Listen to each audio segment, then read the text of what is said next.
Hello and welcome back to another video, and there is another big sale going on right now, and pretty much every hero that is available is on 50% off. As well, there's 30% additional MC when you purchase MC. So this is a great opportunity. It's pretty much the lowest cost you can ever get a hero in this game unless you grind it out on a free-to-play account like I have. But if you ever want to throw money and get heroes, this is the time to do it. So I figured, let's go through all of the heroes again. I did this last year, and I should just make it a yearly thing. We're going to go through every single hero. This video will be about the lights, then I'll go through the mediums, the heavies, and the assaults, break them up into their own videos, as this will take a little while, and I'm going to try to keep my commentary for each mech down to a single minute, so that way we're not spending forever here. But with my eye on the clock, let us get started. First off in the lights is the Adder, the Cinder. Now the Adder is a clan Omni-Mech. You know, I always value Omni-Mechs a little bit higher than Battle Mechs because you do have that flexibility on what you can do with it. You can swap around these hardpoints. It's a basic Adder. It's got that center torso energy hardpoint, which is nothing new. A lot of the Adders have that. I think every single one of them. Its thing that it brings that's unique is the side torso ballistic, which if you want to run, say, dual UAC 2s, you can. It's not really the best build for it. Some of the better things we see on this mech are, say, dual PPCs or a bunch of lasers, specifically heavy lasers. And also, I absolutely love the 4 Artemis SRM6 Splat Adder. But it's decent. It's an okay mech. But it's an Adder. It's a little slow, it's a little big, easy to shoot, so maybe not the best one. Next up is the Shard, the Arctic Cheetah. Now Arctic Cheetahs are quite nice. They are fast, they're mobile, they've got a whole bunch of jump jets, they can get over obstacles, they're relatively vertical in their hitboxes, so they're pretty hard to kill.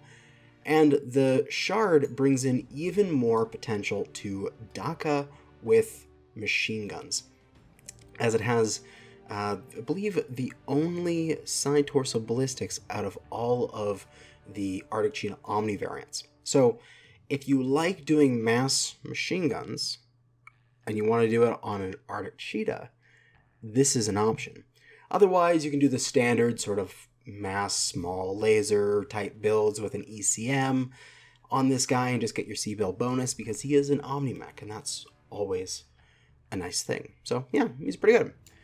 Next up is the Commando, the Death Knell. Let's start to collapse these so we can keep track of everything.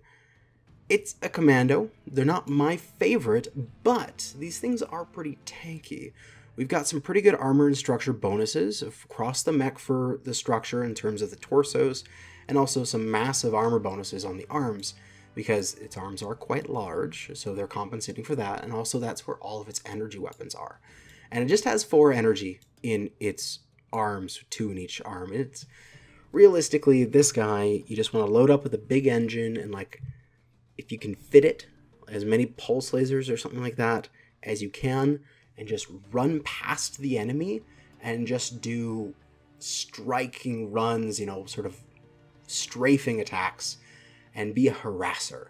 That's what this guy's really good at. He's tiny, he's hard to hit, and he's excellent at doing that job. Next up is the Cougar, the Blood Adder.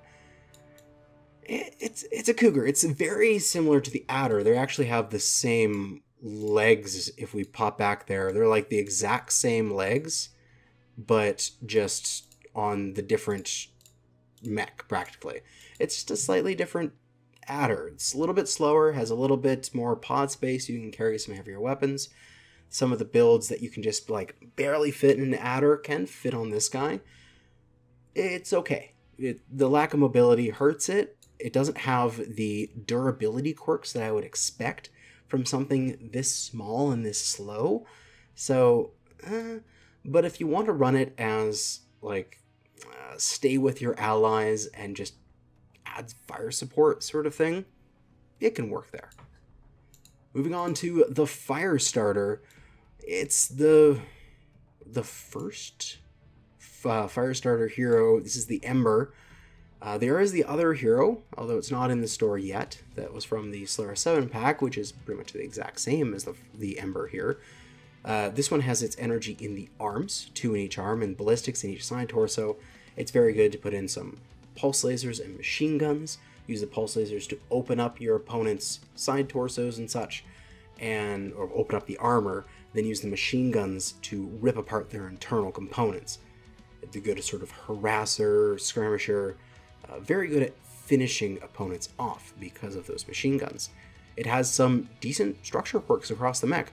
Our legs are plus 16. That's pretty significant. With the torso, the center torso plus 11, and the sides being plus 8. It's pretty good mech. Used to be the absolute best meta, but there are a few things that supersede it these days. The Javelin, hi there! It's a weird hero name, and it's a little bit of an interesting design. It's okay for that striker role. I personally haven't had much success with it. I think it's just that little bit too light, personally. It's the 30-tonner in the inner sphere side.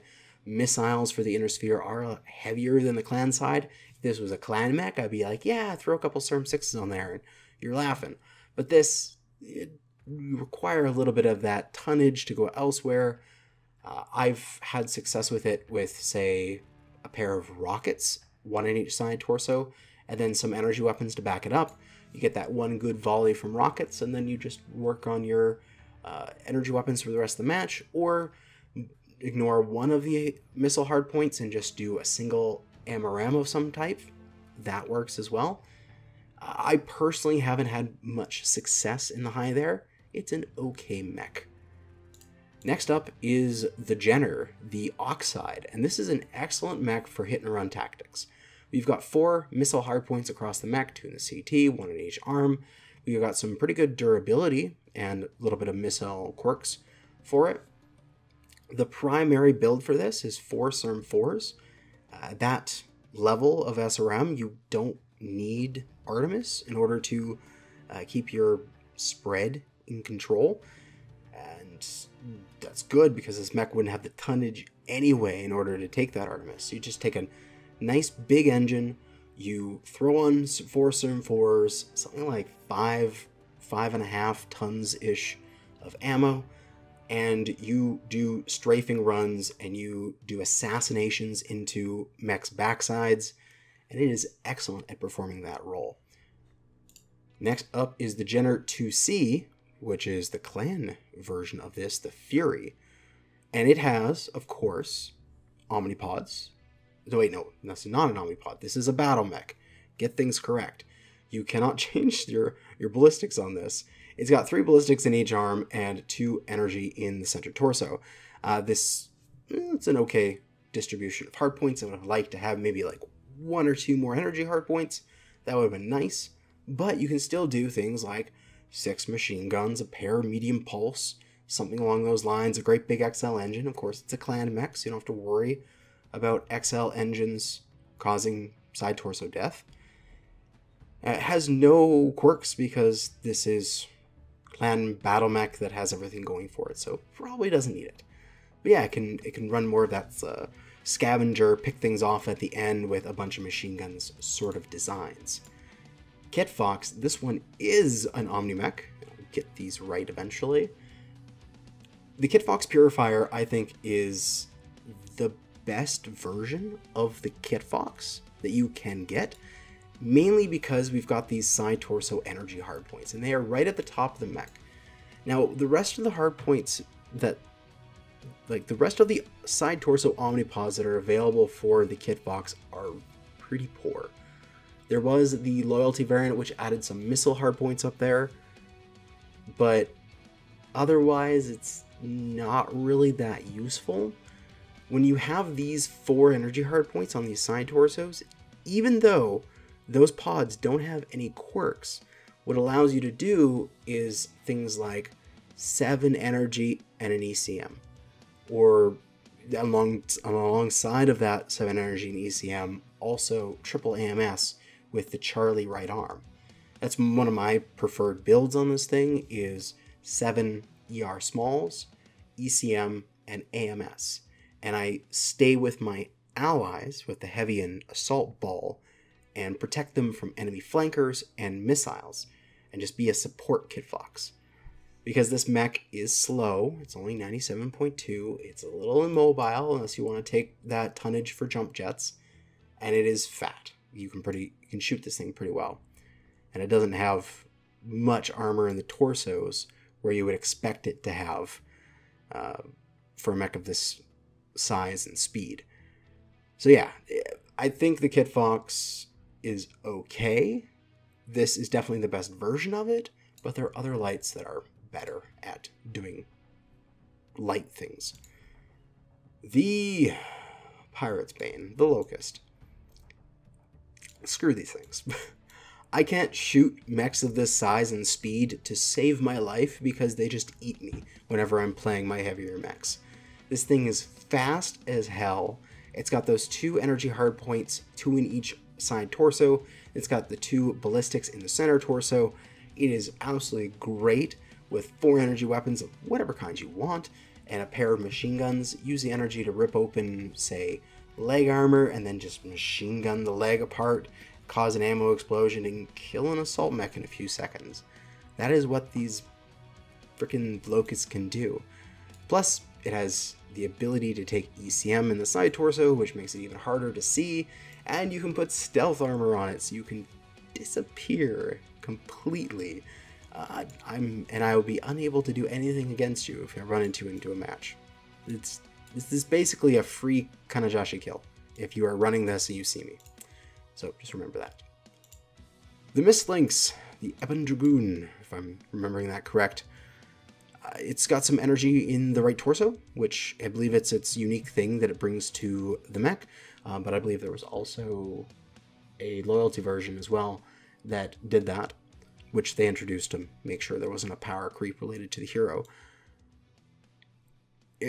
The Mistlinks is another sort of harasser type mech. The current sort of meta design for the Mistlinks is the Crit Links, which uses the ballistic arms. They have 3 or 4, I can't remember the exact number, ballistics each, and you just mass machine gun along with these 2 energy hardpoints in the right torso in order to have some ability to clear armor in order to allow your machine guns to do their damage. The arms are massively buffed with armor and structure, so they're not falling off, but the reason why is that they're absolutely huge, so they're pretty easy to shoot. It's pretty good speed. It's a little bit slower than some of the inner sphere lights, but it has an incredible jump height, and so you can just leap small buildings with this with ease and get into very good positions. Jump over your opponent's head, crit their back out, run away, sort of thing. Is very good for that harassing role. The Osiris, and I forget the name of this one, the Skomet or whatever the hell it is. It's okay. It's got the 4 energy hardpoints, 1 in each arm, 1 in each side torso, 2 ballistics, 1 in each arm here. It's the same quantity of hardpoints as we had with the Locust, but it's just on a heavier chassis. So you can do similar type things with it if you wish. But you can also just say, ignore the ballistic hardpoints if you want, and just go, say, for medium pulse probably fit on this thing. You can do sort of a more standard laser foam design. You can sit back with a single PPC and do stuff like that if you wish. It's an okay mech. I personally haven't put a lot of time into it in order to have a concrete opinion on it, but it is acceptable in that sense. The Panther, we've got 4 energy hardpoints, 2 in each arm, and center torso missile hardpoint. That is crit limited, so it's only 2 slots there, as the engine also has to fit in the center. So we can't do things like Serum 6 with Artemis. It just won't fit. This guy, pretty good. He's got some armor boosts across the entire mech. He's got a massive increase to PPC velocity, as the base design comes with a pair of PPCs. And I think that one PPC in each arm is it's acceptable. You probably want to drop the SERM 4 and any SERM ammo and stuff related to that. Get yourself double heat sinks. Oh, this thing comes with double heat sinks, so that's quite excellent. You don't have to pay for that. You get yourself a little bit better of an engine, so you can go a little bit faster, as this is only at 64.8 right now, so there is the cost of buying an engine there. And it actually can do the 2 PPC sort of jump sniping role pretty well. One way you can optimize that is to take the PPC from one arm, put it into the other, and then down armor the other arm, and just use the one arm to shoot. You can get another heatsink on that way, which is quite nice. But yeah, it's a pretty decent little skirmishy mech. You can also do stuff like 4 energy weapons of some kind, and then a SERM 6 or a SERM 4 with Artemis in the center torso, in order to have a little bit of splat with your design, and that works. The Parana is not on sale right now, but this could be a video you watch in the future where it is on sale, and therefore you want the opinion on it. The Cypher, oh god, this thing is scary to run into the battlefield, is a clan battle mech, tiny little bugger, and just bristling with guns. Wow, we have 9 energy and 6 ballistic, because why not? Just mass ER smalls and machine guns and things along that line. Just pile them on. You are fast, hard to hit, pretty good hitboxes, and you have an incredible DPS. This is probably one of the best light mechs right now. The Parana in general, the hero being one of them, is that you can use your energy weapons to cleave apart enemy armor, because you have like 7 small lasers, and then you back it up with 6 machine guns. So hey, I'm just going to take away your armor with my lasers, and oh, look at that, it's exposed components. Brrr, take it down with your machine guns instantaneously. It's beautiful. Practically no quirks, because it doesn't need it. Next up is the Raven. Similar kind of playstyle you want to do, kind of like the Parana. This is a scavenger, sort of the vulture at the end of the battlefield, because it does have 4 ballistics, so you want to go with, say, 4 machine guns. And we've got 2 missile hardpoints. So 4 machine guns, a pair of SERM 4s, if you can, a pair of SERM 6s, depends on how fast you want to go, and whether or not you want a light or an XL engine. It's got some pretty good durability quirks on it, with your structure being increased, and some missile cooldown, missile range, which is quite nice.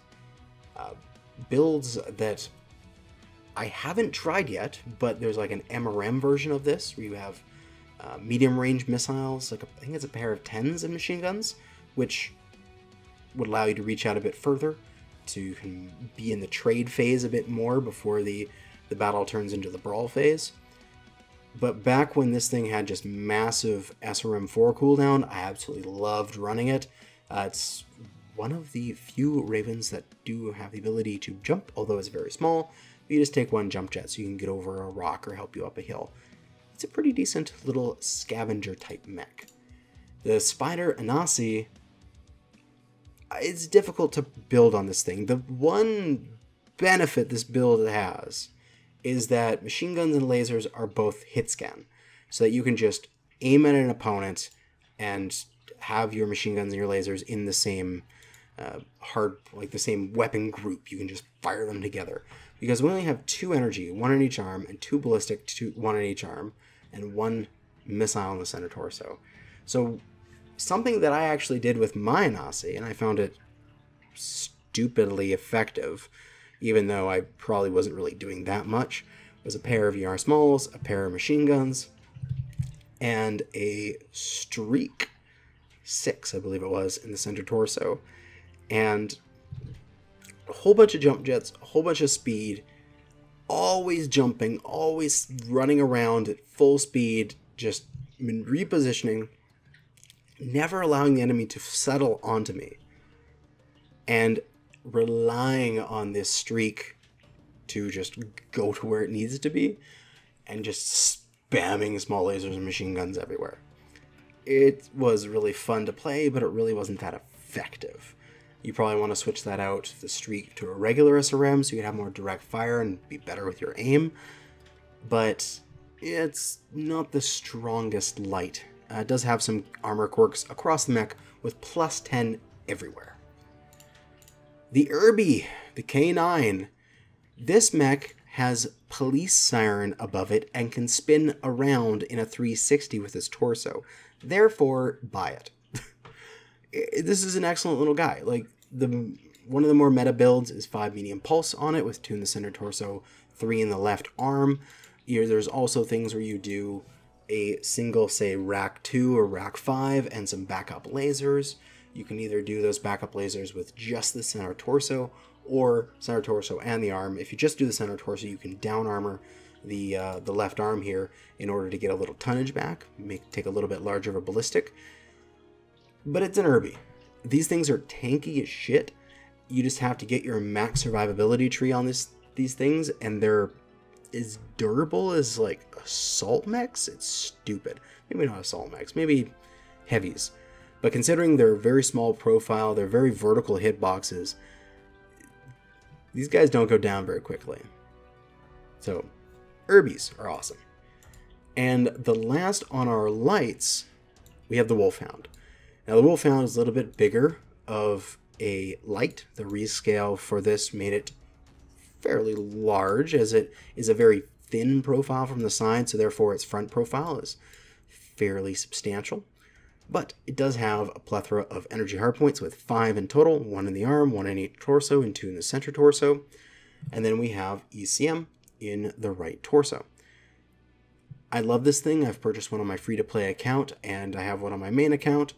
You run it with things like, say, 5 medium pulse and an ECM, a pretty good engine. You flank around behind somebody, medium pulse them in the butt, do a bunch of damage, get like 2 or 3 cycles off before you're overheating, and you need to just scamper away, use your ECM to disengage, reposition, and do it again from another angle. This thing is absolutely amazing. It's also got very good durability quirks with plus 11 across the torso and plus 8 across the legs. So you get your max durability tree on this guy, and you as well can do some pretty good trading with this, even as you do have those high durability quirks. But that is it for the lights. Next up is the mediums, but that'll be in the next video. So for now, thanks for watching, and good hunting.